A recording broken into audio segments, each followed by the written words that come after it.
So ಇವಾಗ ನಾನು ಮಾಡ್ತಾಯಿದ್ದೀನಿ ಸ್ಯಾಂಡ್ವಿಚು. ಸೊ ಈವ್ನಿಂಗ್ ಟೈಮಲ್ಲಿ ಏನಾದರೂ ತಿನ್ಬೇಕನ್ಸಿತ್ತು. ಸೊ ನಾನಿವತ್ತು ಸ್ಯಾಂಡ್ವಿಚ್ ಮಾಡ್ತಾಯಿದ್ದೀನಿ. ಬನ್ನಿ ಹೇಗೆ ಮಾಡೋಣ ಅಂತ ನೋಡೋಣ.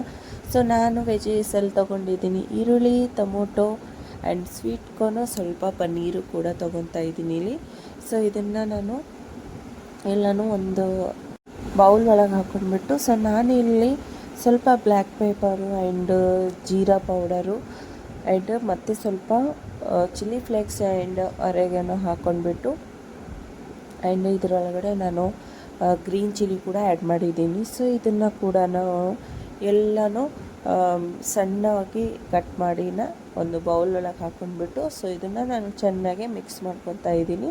ಸೊ ನಾನು ಇಲ್ಲಿ ಮೊಸರೆಲ್ಲಾ ಚೀಸ್ನ ಯೂಸ್ ಮಾಡಿದ್ದೀನಿ. ಆ್ಯಂಡ್ ನೀವು ನಿಮ್ಮ ಅಕಾರ್ಡಿಂಗ್ ಯಾವುದು ಚೀಸ್ ಅವೈಲೇಬಲ್ ಇದೆ ಅದನ್ನು ಆ್ಯಡ್ ಮಾಡ್ಕೊಳ್ಳಿ. ಆ್ಯಂಡ್ ಲಾಸ್ಟಲ್ಲಿ ನಾನು ಹಾಕ್ತಾಯಿದ್ದೀನಿ ಒಂಚೂರು ಸಾಲ್ಟು ಆ್ಯಂಡ್ ಇದನ್ನು ಚೆನ್ನಾಗಿ ಮಿಕ್ಸ್ ಮಾಡಿಬಿಟ್ಟು, ಸೊ ನಾನು ಬ್ರೆಡ್ ತೊಗೊಂಡಿದ್ದೀನಿ, ಅದಕ್ಕೆ ಪಿಜ್ಜಾ ಸಾಸ್ ಹಾಕಿಬಿಟ್ಟು, ಸೊ ನಾನೇನು ವೆಜ್ಜಿಸ್ದು ಸ್ಟಫಿಂಗ್ ಮಾಡಿದ್ನಲ್ಲ ಅದನ್ನು ನಾನು ಇದರೊಳಗಡೆ ಚೆನ್ನಾಗಿ ಹಾಕಿಬಿಟ್ಟು, ಸೊ ಇದನ್ನು ನೀವು ಓವನಲ್ಲೂ ಮಾಡ್ಬೋದು ಆ್ಯಂಡ್ ತವಾ ಫ್ರೈನೂ ಮಾಡ್ಬೋದು.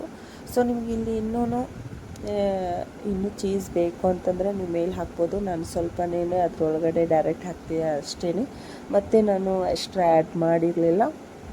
ಸೊ ತವಾ ಬಿಸಿ ಇಟ್ಟಿದ್ದೀನಿ, ಅದಕ್ಕೆ ಚೆನ್ನಾಗಿ ಬಟರ್ ಹಾಕ್ಬಿಟ್ಟು ನಾನು ಗ್ಯಾಸ್ನ ಸಣ್ಣ ಇಟ್ಬಿಟ್ಟು ಮುಚ್ಚಿಬಿಟ್ಟು ಇದನ್ನು ಸಿಮ್ಮಲ್ಲೇ ಮಾಡ್ಕೊತಾ ಇದ್ದೀನಿ. ಯಾಕಂದರೆ ಚೀಸು ಸ್ವಲ್ಪ ಚೆನ್ನಾಗಿ ಮೆಲ್ಟು ಆಗುತ್ತೆ ಆ್ಯಂಡು ಸುಟ್ಕೊಂಡು ಬರಲ್ಲ. ಸೊ ನಾನು ಇಲ್ಲಿ ನೋಡಿ ಒರೆಗನೋ ಮತ್ತು ಚಿಲ್ಲಿ ಫ್ಲೇಕ್ಸು ಕೂಡ ಹಾಕ್ಬಿಟ್ಟು, ಸೊ ತವಾ ಮೇಲೆ ಸಣ್ಣ ಇಟ್ಟು ನಾನಿಲ್ಲಿ ಚೆನ್ನಾಗಿ ರೋಸ್ಟ್ ಮಾಡ್ಕೊತಾ ಇದ್ದೀನಿ. ನಿಮ್ಮ ಹತ್ರ ಮೈಕ್ರೋವೇವ್ ಇದ್ದರೆ ಇನ್ನೂ ಚೆನ್ನಾಗೇ ಇರುತ್ತೆ. ಆ್ಯಂಡ್ ತವಾದಲ್ಲಿ ನನಗೆ ಮಾಡಬೇಕನ್ನಿಸ್ತು, ಸೊ ನಾನಿಲ್ಲಿ ತವಾ ಮೇಲೇ ಮಾಡ್ಕೊತಾ ಇದ್ದೀನಿ.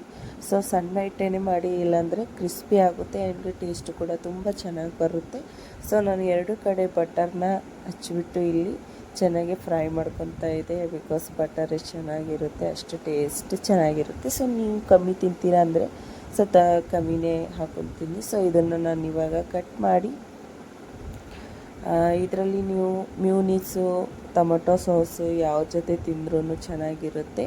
ಸೊ ನಾನಿಲ್ಲಿ ತಂದೂರಿ ಮ್ಯೂನಿಸ್ ಜೊತೆ ಇಲ್ಲಿ ಟೇಸ್ಟ್ ಮಾಡ್ತಾಯಿದ್ದೀನಿ. ನಮ್ಮ ಅಮ್ಮಗೆ ಟೇಸ್ಟ್ ಮಾಡೋಕ್ಕೆ ಕೊಟ್ಟಿದ್ದೀನಿ ಆ್ಯಂಡ್ ಇದು ಮೊಮ್ಮಗೂ ಇಷ್ಟ ಆಯಿತು, ನನಗೂ ತುಂಬ ಇಷ್ಟ ಆಯಿತು. ಸೊ ನೀವು ಕೂಡ ಈ ಥರ ಮಾಡಿ ನೋಡಿ. ನಿಮಗೆ ಮತ್ತೆ ಇನ್ನೂ ಸ್ಯಾಂಡ್ವಿಚ್ದು ರೆಸಿಪಿ ಬೇಕಂದರೆ ಕಮೆಂಟ್ ಮಾಡಿ. ನಾನು ಮತ್ತೆ ಬೇರೆ ಸ್ಯಾಂಡ್ವಿಚ್ದು ರೆಸಿಪಿ ನಿಮಗೋಸ್ಕರ ತೊಗೊಂಡು ಬರ್ತಾ ಇರ್ತೀನಿ.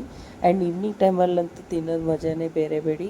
ಆ್ಯಂಡ್ ಇಲ್ಲಿ ಮಮ್ಮಿಗೆ ಇಷ್ಟ ಆಯಿತು ಇದು ರೆಸಿಪಿ. ನಿಮ್ಗೆ ಹೇಗೆ ಅನಿಸ್ತು ಅಂತ ನನ್ನ ಕಮೆಂಟ್ ಬಾಕ್ಸಲ್ಲಿ ಹೇಳಿ. ಟಾಟಾ ಬಾಯ್, ನೆಕ್ಸ್ಟ್ ವಿಡಿಯೋಲಿ ಸಿಗೋಣ.